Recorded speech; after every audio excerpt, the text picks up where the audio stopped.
they don't have a way to completely provide for themselves and they do have to rely on a system. Would you say that there's ways that they could still simulate hard things in their life? Let's say their job doesn't demand something physical. Is there ways that they can get into physical exercise, get into a hobby that demands physical activity, things like that, to at least get closer to a more fulfilling life? I think there absolutely is. And, you know, I want to use the term fulfilling life carefully, Mm. right? I think that gets thrown out a lot, that in terms of how successful am I, right? My life is fulfilling because I have a big house or I have a car or these cars or I have the ability to do X, Y, or Z versus internally fulfilling, Yeah. right? And so I want to be careful that as we talk about these things, that where I'm coming from is a basis of internal gratification for a higher calling than the external materialistic things, right? So from that standpoint, can somebody who lives in the city do hard things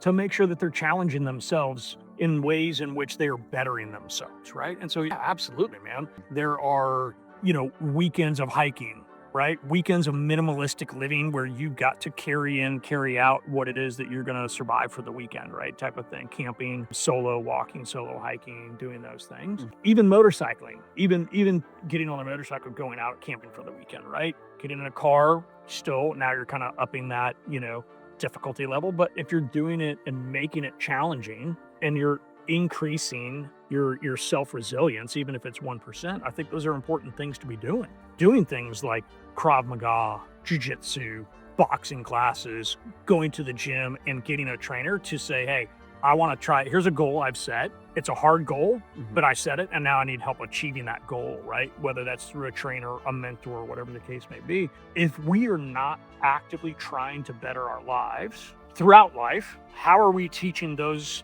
below us? And when I say below, younger than us, right? How are we being good role models? How are we being mentors to those who are yet to get where we are, right? And that's just critical in life. And so, yeah, we can challenge ourselves whether we live in the city or we live in the country.